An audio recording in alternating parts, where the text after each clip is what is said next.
యెహోషువ గ్రంథం 9వ అధ్యాయం. యోర్దాను అవతలనున్న మాన్యములోను లోయలోను లెబానోను ఎదుటి మహాసముద్ర తీరమందంతటను ఉన్న హిత్తీయులు, అమోరీయులు, కానానీయులు, పెరిజ్జీయులు, హివీయులు, యెబూసీయులు అను వారి రాజులందరూ జరిగిన దానిని వినినప్పుడు వారు యెహోషువతోనూ ఇశ్రాయేలీయులతోనూ యుద్ధం చేయుటకు కూడి వచ్చిరి.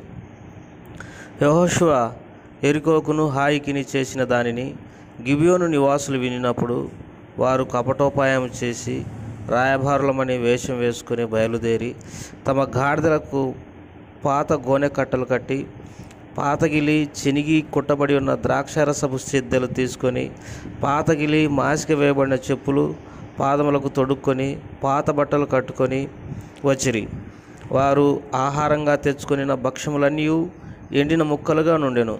వారు గిల్గాలు నందలి పాలెంలోనున్న యెహోషువ యొద్దకు వచ్చి, మేము దూరదేశం నుండి వచ్చిన వారం, మాతోనొక నిబంధన చేయుడని అతనితోనూ ఇశ్రాయేలీయులతోనూ చెప్పగా, ఇశ్రాయేలీయులు, మీరు మా మధ్యన నివసించుతున్న వారేమో, మేము మీతో ఎలాగూ నిబంధన చేయగలమని ఆ హివ్యులతో అననిరి. వారు, మేము నీ దాసులమని యెహోషువతో చెప్పినప్పుడు యెహోషువ, మీరెవరు, ఎక్కడి నుండి వచ్చితిరి అని వారిని అడగగా, వారు, నీ దేవుడైన యెహోవా నామమును బట్టి నీ దాసులమైన మేము బహుదూరం నుండి వచ్చితిమి. ఎలా అనగా ఆయన కీర్తిని, ఆయన ఐగుప్తులో చేసిన సమస్తమును, యోర్దానునకు అద్దరినున్న హెష్బోను రాజైన సీహోను, అస్తారోతులోనున్న బాషాను రాజైన ఓగు అను అమోరీయుల ఇద్దరు రాజులకు ఆయన చేసినదంతయు వింటిమి. అప్పుడు మా పెద్దలు, మా దేశ నివాసులందరూ మాతో, మీరు ప్రయాణం కొరకు ఆహారం చేతబట్టుకొని వారిని ఎదుర్కొనపోయి వారితో, మేము మీ దాసులము గనక మాతో నిబంధన చేయుడి అని వారితో అని చెప్పుడు అనిది. మీ వద్దకు రావాలనని బయలుదేరిన దినమున మేము సిద్ధపరచుకొని మా ఇండ్ల నుండి తెచ్చుకొనిన మా వేడి భక్ష్యములు ఇవే. ఇప్పటికి అవి ఎండి ముక్కలాయను. ఈ ద్రాక్షరసపు సిద్దెలను మేము నింపినప్పుడు అవి క్రొత్తవే, ఇప్పటికి అవి చినిగిపోయాను. బహుదూరమైన ప్రయాణం చేసినందున ఈ మా బట్టలను చెప్పులను పాతగిలిపోయానని అతనితో చెప్పిరి. ఇశ్రాయేలీయులు యెహోవా చేత సెలవు పొందకయే వారి ఆహారంలో కొంత పుచ్చుకొనగా, యెహోషువ ఆ వచ్చిన వారితో సమాధానపడి వారిని బ్రతకనిచ్చుటకు వారితో నిబంధన చేసెను. మరియు సమాజ ప్రధానులు వారితో ప్రమాణం చేసిరి. అయితే వారితో నిబంధన చేసి 3 దినములైన తర్వాత వారు తమకు పొరుగువారు తమ నడుమ నివసించువారే అని తెలుసుకుని ఇశ్రాయేలీయులు సాగి 3వ నాడు వారి పట్టణములకు వచ్చిరి. వారి పట్టణములు గిబియోను, కెఫిరా, బెయేరోతు, కిర్యతారీము అనున్నవి. సమాజ ప్రధానులు ఇశ్రాయేలీయుల దేవుడైన యెహోవా తోడని వారితో ప్రమాణం చేసి ఉండిరి గనక ఇశ్రాయేలీయులు వారిని హతం చేయలేదు. కాగా సమాజమంతయు ప్రధానులకు విరోధంగా మొరపెట్టిరి. అదుగు సమాజ ప్రధానులందరూ సర్వ సమాజంతో ఇట్లనిరి, మనం ఇశ్రాయేలీయుల దేవుడైన యెహోవా తోడని వారితో ప్రమాణం చేస్తుంది గనక మనం వారికి హాని చేయకూడదు. మనం వారితో చేసిన ప్రమాణం వలన మన మీదికి కోపం రాకపోవునట్లు ఆ ప్రమాణమును బట్టి వారిని బ్రతకనీయవలనని చెప్పి వారిని బ్రతకనీయుడని సెలవిచ్చిరి గనక ప్రధానులు తమతో చెప్పినట్లు వారు సర్వ సమాజమునకు కట్టెలు నరుకువారుగాను నీళ్లు చేదువారుగాను ఏర్పడిరి. మరియు యెహోషువ వారిని పిలిపించి ఇట్లనెను, మీరు మా మధ్యన నివసించువారయుండి మేము మీకు బహు దూరముగానున్న వారమని చెప్పి మమ్ము నేల మోసపుచ్చిరి. ఆ హేతువు చేతను మీరు శాపగ్రస్తులగుదురు. దాస్యం మీకెన్నడను మానదు. నా దేవుని ఆలయమునకు మీరు కట్టెలు నరుకువారుగాను నీళ్లు చేదువారునై ఉండక మానరు. అందుకు వారు యెహోషువను చూసి, నీ దేవుడైన యెహోవా ఈ సమస్త దేశమును మీకు ఇచ్చి మీ ఎదుట నిలవకుండా ఈ దేశ నివాసులందరినీ నశింపజేయునట్లు తన సేవకుడైన మోషేకు ఆజ్ఞాపించినని నీ దాసులకు రూఢిగా తెలుపబడిన గనక మేము మా ప్రాణముల విషయంలో నీ వలన మిక్కిలి భయపడి లాగు చేస్తుంది. కాబట్టి మేము నీ వశననున్నాం.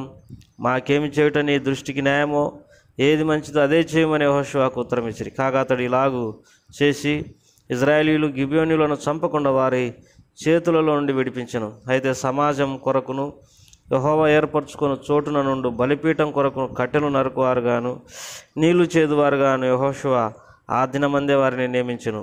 నేటి వరకు వారు ఆ పని చేయవారై ఉన్నారు.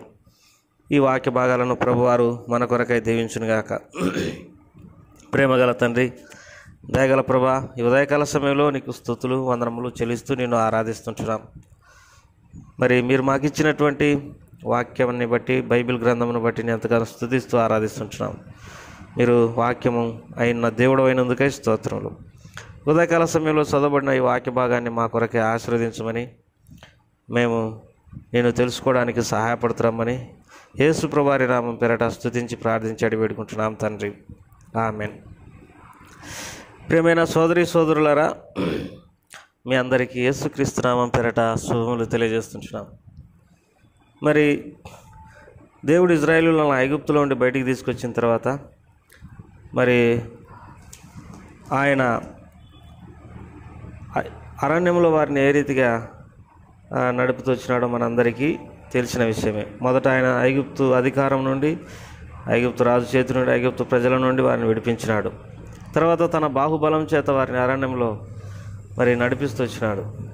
అంతేకాదు, వారికి మరి ఎదురైనటువంటి బలమైనటువంటి రాజులు, సీహోను రాజైన, హెష్బోను రాజైన సీహోను, అస్తరోతులో ఉన్న బాషాను రాజైన ఓగు అన్న అమోరీలో ఇద్దరు రాజులకు ఆయన చేసినదంతయు మీరు వింటిరి.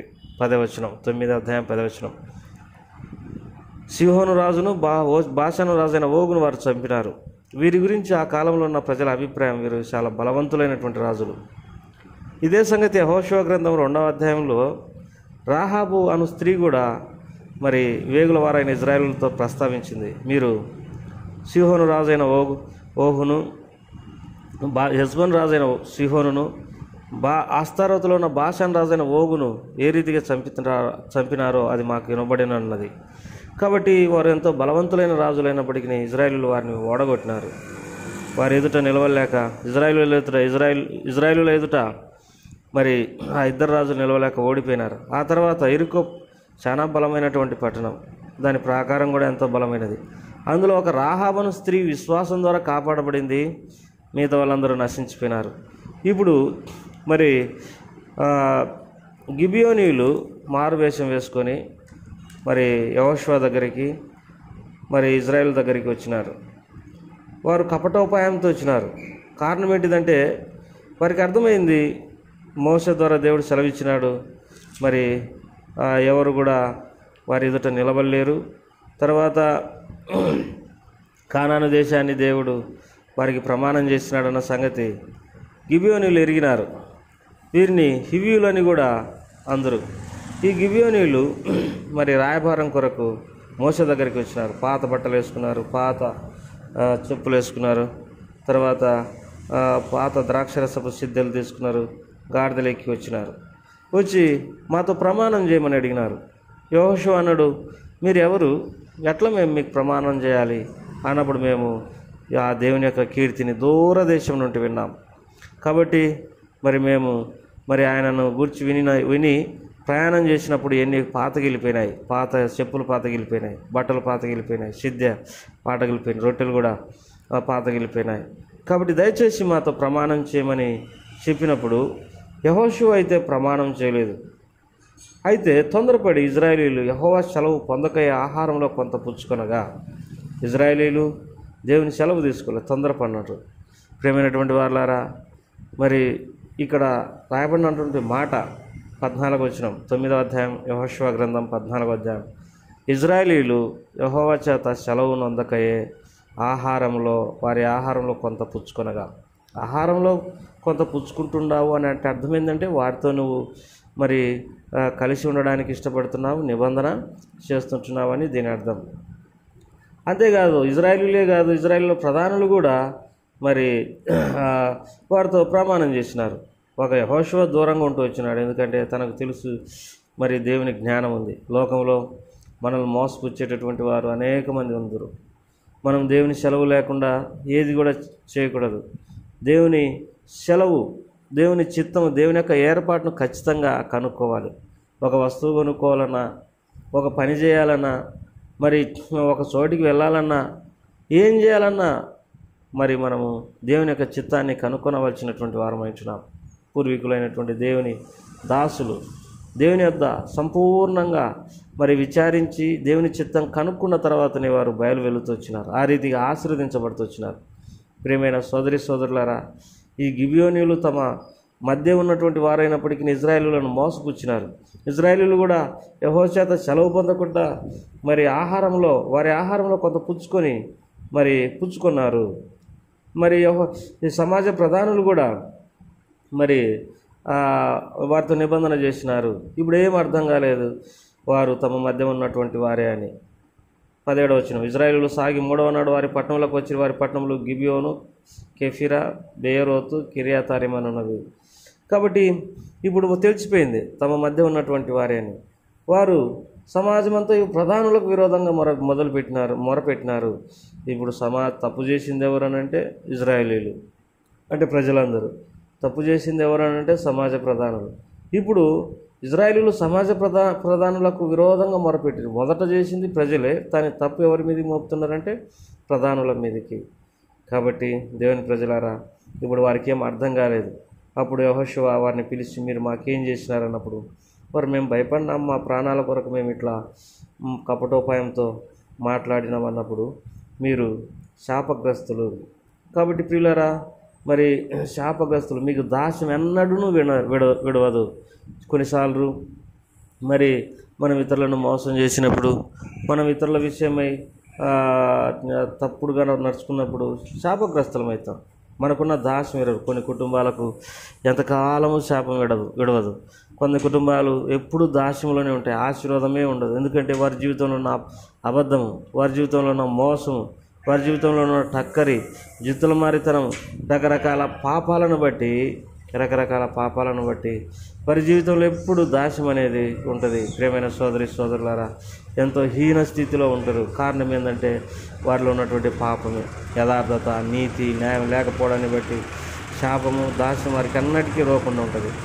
అయితే యెహోషువ వారికి మరి సమాజానికి నీళ్లు చెదువారుగాను, యెహోవా మందిరానికి, దేవుని మందిరానికి వారు కట్టెలు నరుకువారు గాను, దేవుడు బలిపీఠం కొరకు కట్టెలు నరుకువాడిగాను వాళ్ళను ఏర్పాటు చేస్తూ వచ్చినారు. కాబట్టి ఈ రీతిగా వారు శాపాన్ని ఇప్పటి వరకు అనుభవించేటటువంటి వారుగా ఉన్నారు. ప్రియులారా, కపటోపాయము, అబద్ధము, మోసము, జిత్తుల మారితనము, తర్వాత లంచము తీసుకోవడము, తర్వాత అన్యాయంగా ఆక్రమించుకోవడము, ఇవన్నీ కూడా మన పాపములను మరి అధికం చేసి శాపగ్రస్తులంగా, దాస్యానికి లోనైనటువంటి వారంగా చేయండి. కనుక యథార్థంగా నడవడానికి ప్రభువారు సహాయపడును గాక. ఆమేన్. ప్రేమగల తండ్రి, దయగల ప్రభా, నీకు ఎంతో నాలుగు స్తోత్రములు. ఈ మాటలన్నీ మా కొరకే ఆశీర్వదించమని యేసు ప్రభువారి నామమున పెట్టి వేడుకుంటున్నాం తండ్రి. ఆమేన్.